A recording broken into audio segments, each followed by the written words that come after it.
Now to a developing story in St. Clair County. The sheriff's office issued an alert about a new drug found in the area just last week.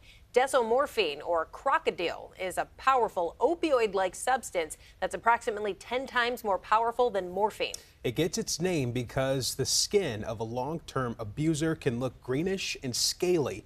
The skin's appearance is also similar to a crocodile's scaled and rugged skin. Joining us today to talk about it is St. Clair County Sheriff Matt King. Thanks for being here today, Sheriff. Thanks for having me. So when you hear that it makes you look like a crocodile, the first question is why would anyone use that? But if you're saying it's opioid-like, I imagine it's extremely addictive, right? Well, yes, exactly. Most people who use this substance have no idea that that's what they're using. They think they're using another opioid, usually heroin. We found it in an investigation where we had no idea that that would be in that location. So I believe that the person that had it thought they had another substance. Okay, scary to know that we're getting reports that it's now been found in our area. Can you tell us more about that? Yeah, I think it's important to realize when people are buying illegal drugs on the street, you don't know what you're getting. Individuals that may thinking they're getting one drug are buying other drugs and ingesting it, and then not knowing that those side effects can be even more powerful than the drug that they're intending to use.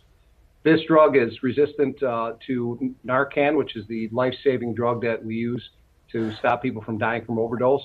And it also has the same effects on an individual that any other opioid would, like heroin. So people could be using this drug for a period of time thinking they're using heroin and then find out they're not when they start seeing damage on their skin, or they could have an adverse reaction right away because their body's not used to this drug, or it's stronger and more potent, and then overdose, and then unfortunately oftentimes pass because Narcan does not work on this drug.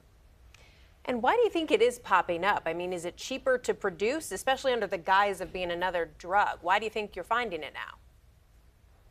Yeah, so I believe that all the synthetic opioids have come about and become more popular for two reasons. It's cheaper to produce. That means there's a larger profit margin for the dealers.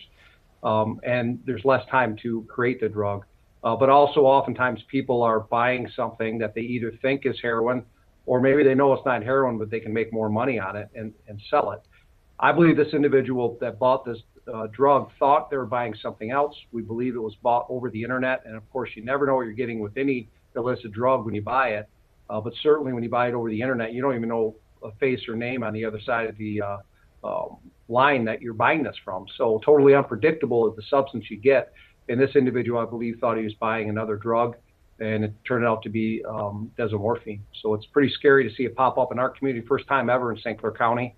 And I'm proud of the work that the Drug Task Force did to recognize that this was something different and test it properly to find out exactly what it was.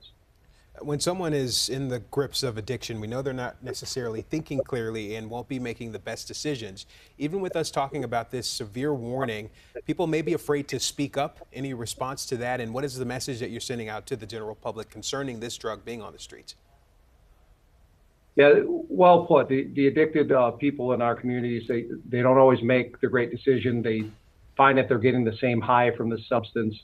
But what they may see is that the adverse side effects. So a lot of intravenous drug users have, adverse side effects like infection or little things like that, where they may think at first while using this drug that they're just having a normal bad reaction to the needle site. When in reality, right now, what we're trying to do is get the word out to people. Hey, this drug is in our community. We're doing our best to make sure it doesn't spread throughout, but we've contacted the health department so that we can get harm reduction measures in place so people recognize if they are having a bad reaction to this, they need to get to the hospital as soon as possible. And also recognize that there's yet another synthetic opioid in our community that may be resistant to Narcan. So just get the word out so that the people who are addicted realize, you have to take care of yourself. And if you're having adverse side effects, it may not just be another infection. It could be this drug that you've, accidentally used. Yeah, and can you tell us a little bit more about those side effects and these reports we're hearing about what it does to someone's skin? Any idea if that's reversible at all? So, as far as the reversibility in the things I've seen, it's not. Obviously, I'm not a medical professional, but it actually does damage to the cells. It can damage your bone, your skin cells, cartilage, and muscular tissue. So once that takes hold, from the studies I've seen, a lot of times it is not reversible. So this isn't an infection that you can introduce antibiotics to kill the infection or an antiviral to kill the infection and your body regains those structures. Oftentimes, if the infection goes on too long, or the reaction, I should say, goes on too long, you're talking about possible amputation or partial amputation and effects that could harm you forever. Much like a very bad scar that is just there forever, but we're talking about muscular and bone problems as well if it's adjusted for a long period of time. All right. Definitely could be life altering and possibly even end someone's life. Not worth it. All right, thank you for joining us, St. Clair County Sheriff Matt King. We appreciate it.